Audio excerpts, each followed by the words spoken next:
سلطنت میں اختلافات پیدا ہوئے، شمالی قبائل نے بغاوت کر دی اور اپنی الگ حکومت بنا لی۔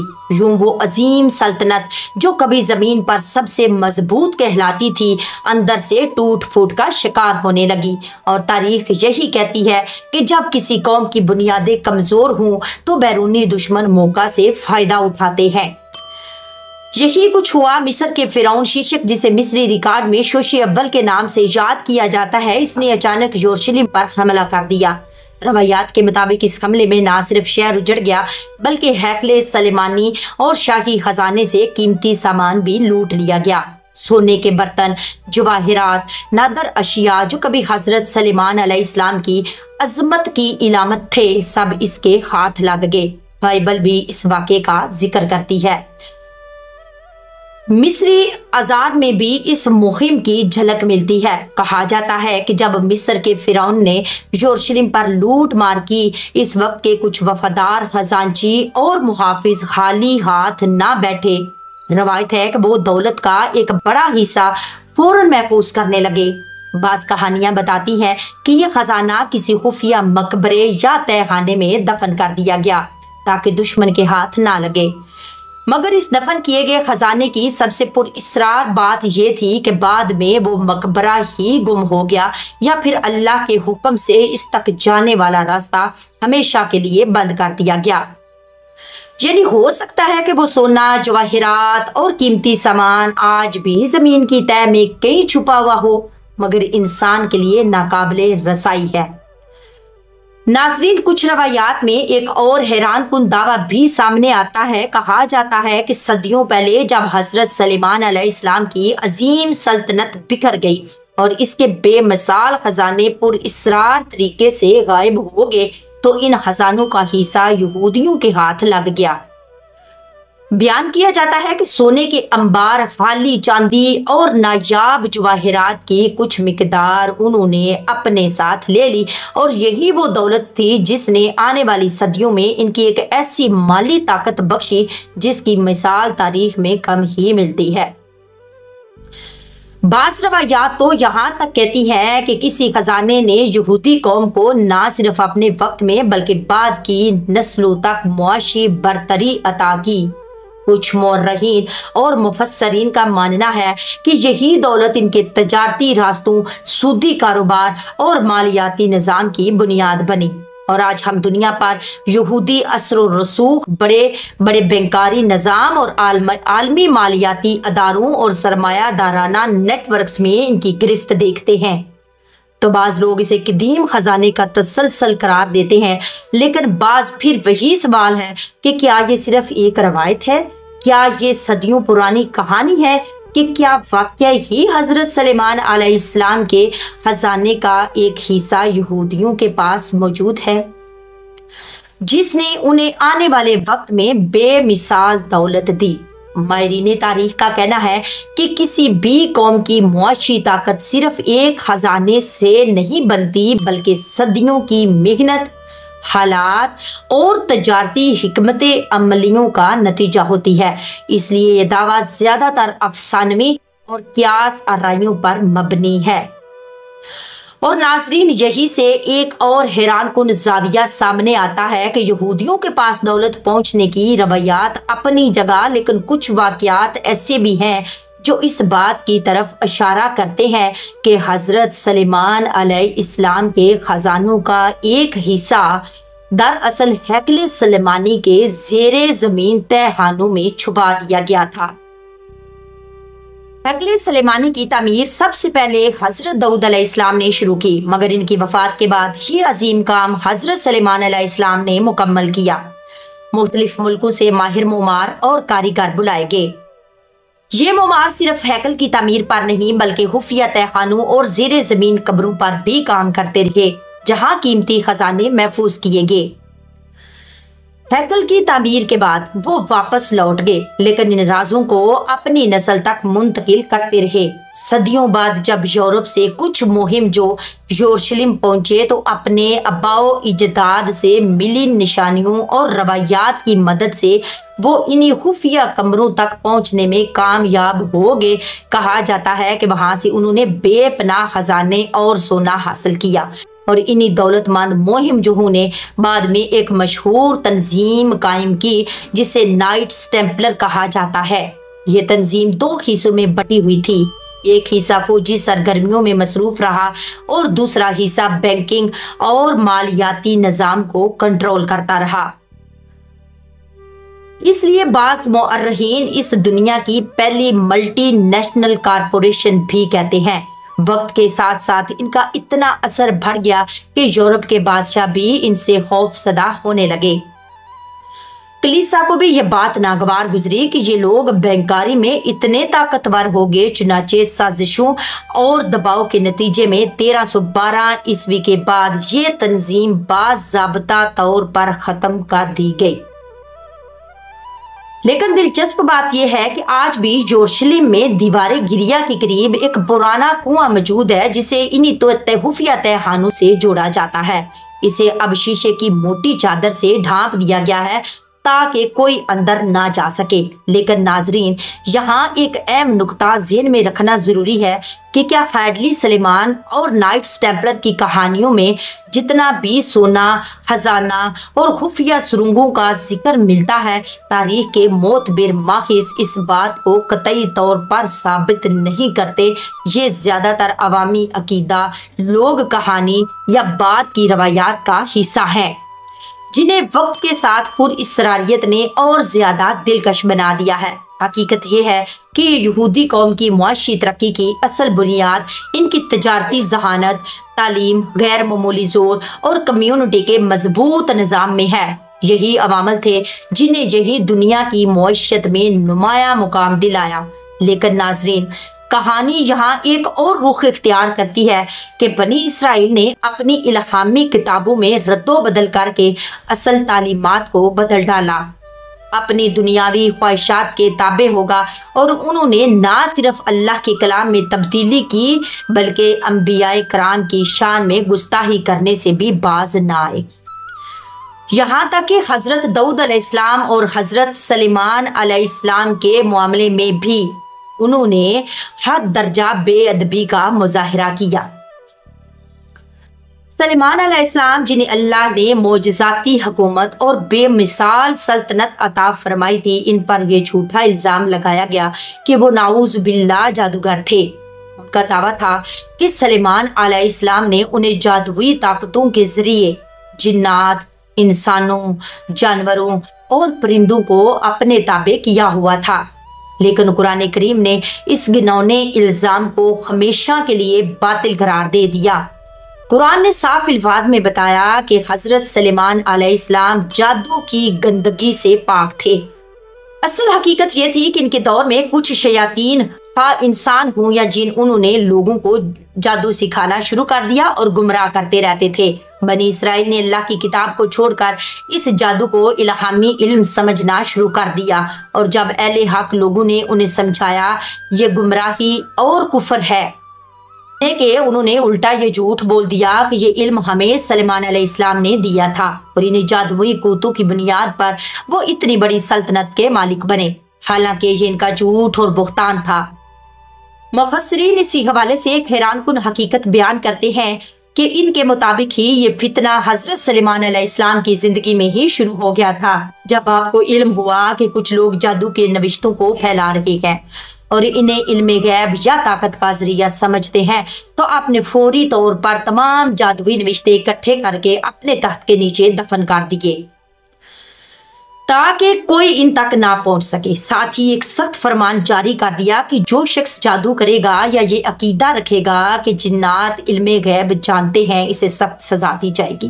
لیکن افسوس، آپ کے وصال کے بعد شیاطین نے وہ دفن شدہ نوشتے نکال لیے اور عوام کے درمیان یہ پریپوگنڈا پھیلا دیا کہ یہی حضرت سلیمان علیہ السلام کا اصل علم تھا۔ انہوں نے کہا کہ انہی جادوئی طاقت کی بدولت سلیمان علیہ السلام جنات، پرندوں اور انسانوں پر حکومت کرتے تھے۔ یوں آہستہ آہستہ بنی اسرائیل میں یہ عام ہو گیا اور حقیقت پسے پشت چلی گئی۔ ناظرین، حقیقت یہ ہے کہ قرآن نے ساری بات کھول کر رکھ دی۔ بنی اسرائیل نے حضرت سلیمان علیہ السلام پر جو جھوٹا الزام لگایا تھا کہ وہ جادوگر تھے، اللہ نے اسے صاف الفاظ میں جھوٹ قرار دے دیا۔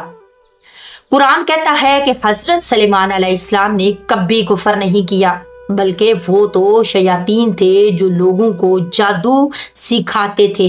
بہت سی تحقیقات اور مفسرین کی وضاحت یہ حقیقت سامنے آتی ہے کہ جب بنی اسرائیل جادو کے پیچھے لگ گئے اور انہیں کوئی نبی سمجھانے والا باقی نہ رہا تو اللہ تعالیٰ نے ان کی آزمائش کے لیے 2 فرشتے بھیجے، ہاروت اور ماروت۔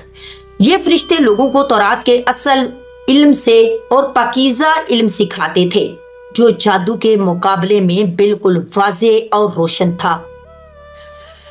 اس سے ہر شخص پہچان سکتا تھا کہ اللہ کی طرف سے ہے اور وہ شیطانی دھوکہ ہے، لیکن افسوس بنی اسرائیل نے اس موقع پر بھی سیدھی راہ اختیار نہ کی۔ اب حق اور باطل میں فرق کرنے کی بجائے انہوں نے اس پاک علم کو بھی اپنی بری خواہشات اور شیطانی ارادوں کے لیے استعمال کرنا شروع کر دیا، جہاں تک کہ میاں بیوی کے درمیان ناجائز جدائی ڈال دی۔ ایک بار پھر گمراہی میں جا گرے اور اس سے بڑھ کر بھی ظلم یہ کیا کہ حضرت سلیمان علیہ السلام پر جادو کا الزام لگا دیا، حالانکہ وہ اللہ کے برگزیدہ نبی تھے جن کا جادو اور شیطانی کاموں سے کوئی تعلق نہ تھا۔ ناظرین، بنی اسرائیل کا یہ رویہ بھی حیران کن ہے کہ ایک طرف تو وہ حضرت سلیمان علیہ السلام کے خزانوں پر لالچ بھری نظر رکھتے اور دوسری طرف اپنی مذہبی کتابوں میں اس نبی کی تضلیل کر کے ان پر جادو کے جھوٹے الزامات لگا دیتے۔ یہی وہ مقام ہے جب اصل حقیقت ہمارے سامنے آتی ہے کہ بنی اسرائیل نے ایک طرف تو حضرت سلیمان علیہ السلام پر جادو کا الزام لگا کر ان کی شان گھٹانے کی کوشش کی، لیکن دوسری طرف قرآن ہمیں بتاتا ہے کہ حضرت سلیمان علیہ السلام جادو سے بالکل پاک تھے، بلکہ حقیقت یہ تھی کہ اللہ تعالیٰ نے انہیں ایسی طاقتیں عطا کی تھیں جو کسی اور کو نہیں دی تھیں۔ انہی تک تم میں سے ایک بڑی طاقت جنات پر کنٹرول کرنا تھا۔ اب ذرا دیکھیے کہ انہی جنات کے ذریعے حضرت سلیمان علیہ السلام نے کس طرح بیت المقدس اور اس کے ارد گرد ایک شاندار شہر کی تعمیر کروائی، جس کے اثرات آج تک تاریخ میں محفوظ ہیں۔ حق تعالیٰ نے جنات کو ایسی مخلوق بنایا ہے جو سخت سے سخت اور مشکل سے مشکل کام انجام دینے کی طاقت رکھتے ہیں۔ اس لیے حضرت سلیمان علیہ السلام نے ارادہ فرمایا کہ مسجد یعنی ہیکل کی اطراف میں ایک عظیم الشان شہر آباد کیا جائے اور مسجد کی تعمیر بھی از سر نو کی جائے۔ ان کی خواہش تھی کہ مسجد اور شہر کو بیش قیمت پتھروں سے بنایا جائے اور اس مقصد کے لیے دور دراز علاقوں سے حسین اور بڑے بڑے پتھر منگوائے جائیں۔ ظاہر ہے کہ اس زمانے کے محدود وسائل کی وجہ سے حضرت سلیمان علیہ السلام کی یہ خواہش پوری کرنے کے لیے کافی نہ تھے، اس لیے یہ کام صرف جنات ہی کر سکتے تھے۔ چنانچہ حضرت سلیمان علیہ السلام نے یہ خدمت انہی سے لی۔ وہ دور دور سے خوبصورت اور بڑے بڑے پتھر جمع کر کے لاتے اور بیت المقدس کی تعمیر کا انجام دیتے۔ یہ بات عام طور پر مشہور ہے کہ مسجد اقصی اور بیت المقدس کی تعمیر حضرت سلیمان علیہ السلام کے دور میں ہوئی، لیکن حقیقت یہ ہے کہ ایسا نہیں۔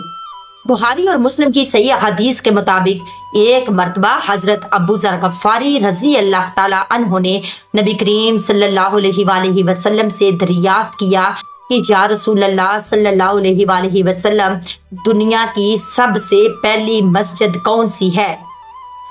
تو آقا صلی اللہ علیہ وآلہ وسلم نے فرمایا مسجد حرم۔ ابو ذر غفاری رضی اللہ تعالیٰ عنہ نے دوبارہ پوچھا اور اس کے بعد تو آقا صلی اللہ علیہ وآلہ وسلم نے فرمایا مسجد اقصی۔ ابو ذر غفاری رضی اللہ تعالیٰ عنہ نے تیسری بار سوال کیا، ان دونوں کے درمیان کتنا فاصلہ ہے؟ تو نبی کریم صلی اللہ علیہ وآلہ وسلم نے فرمایا 40 سال۔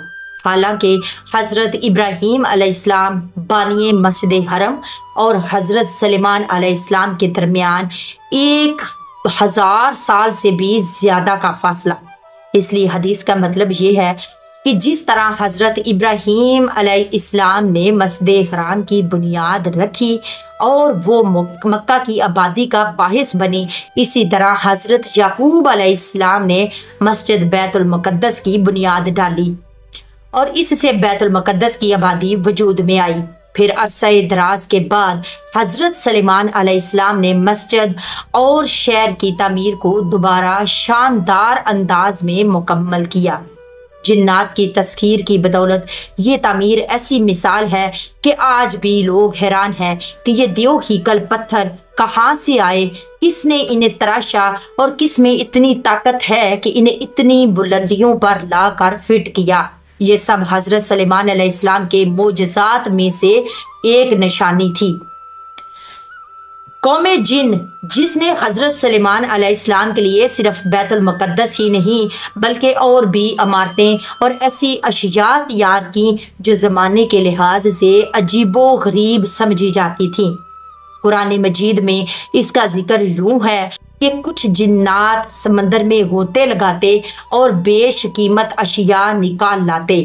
وہ محلات کے لیے بڑے بڑے لگن دیگیں تصاویر تیار کرتے اور جنات کا ایک لشکر ہر وقت حضرت سلیمان علیہ السلام کی خدمت میں مصروف رہتا۔ سرکش جنات کو زنجیروں میں جکڑ کر رکھا گیا تھا تاکہ وہ کسی حکم کی خلاف ورزی نہ کرے۔ اللہ تعالیٰ نے حضرت سلیمان علیہ السلام کو اتنی نعمتیں عطا فرمائیں کہ قرآن میں یہاں تک ارشاد ہے کہ یہ ہماری بخشش ہے، چاہو تو عطا کرو، چاہو تو روک لو، تم سے کوئی باز پرس نہیں ہوگی۔ اس کے باوجود حضرت سلیمان علیہ السلام اپنی دولت اور حکومت کو اللہ کی عبادت سمجھتے اسے اپنی ذات پر خرچ نہ کرتے تھے۔ روایت ہے کہ وہ خود اپنی روزی کے لیے ٹوکریاں بنا کر کماتے تھے۔ اب بلکہ جنات نے حضرت سلیمان علیہ السلام کے لیے تخت اس انداز سے بنایا تھا کہ اس تخت کے نیچے 2 خونخوار شیر کھڑے تھے اور اوپر بڑے بڑے پرندے، یعنی جب حضرت سلیمان علیہ السلام تخت پر جلوہ افروز ہوتے تو شیر حرکت کرتے اور پرندے سایہ کرتے۔ اسی طرح جنات نے پتھروں سے بھاری دیگیں اور بڑے بڑے حوض تیار کیے جو اپنی جسامت کی وجہ سے ایک جگہ جمے رہتے۔ شہر بیت المقدس اور ہیکل یعنی مسجد اقصیٰ کی تعمیر اور دیگر اشیاء کی تیاری میں 7 سال لگے۔ تورات میں بھی ان تعمیری خدمات کا تفصیل کے ساتھ ذکر موجود ہے۔ حضرت سلیمان علیہ السلام نے اللہ کا گھر اور اپنی سلطنت کی مختلف عمارتیں تعمیر کی، فوجی چھونیاں اور خزانے کے شہر بنائے۔ وہاں پتھر کے عظیم حوض، بھاری دیگیں اور بیش قیمتی پتھروں سے بنی تصاویر وغیرہ کا بھی ذکر ملتا ہے۔ ناظرین، حضرت سلیمان علیہ السلام بڑی بڑی شاندار عمارتیں اور پرشان قلعے بنانے کے بہت شوقین تھے۔ ان کی خواہش یہ تھی کہ یہ عمارت مضبوط بھی ہو اور ہمیشہ قائم رہے۔ اس مقصد کے لیے ضروری تھا کہ عام گارے اور چونے کی بجائے ایسی چیزیں استعمال کی جائیں جو بہت زیادہ مضبوط ہوں۔ اس وقت کے حساب سے سب سے موزوں چیز پگھلی ہوئی دھات تھی جو گارے کی طرح جوڑنے اور مضبوط بنانے کے کام آتی تھی۔ لیکن سوال یہ تھا کہ اتنی زیادہ مقدار میں پگھلا ہوا تانبا کہاں سے آئے گا؟ اس دور میں نہ کوئی فیکٹریاں تھیں، نہ کوئی دھات کو پگھلانے کے لیے آلات۔ یہی وہ مشکل تھی جس کا حل حضرت سلیمان علیہ السلام چاہتے تھے۔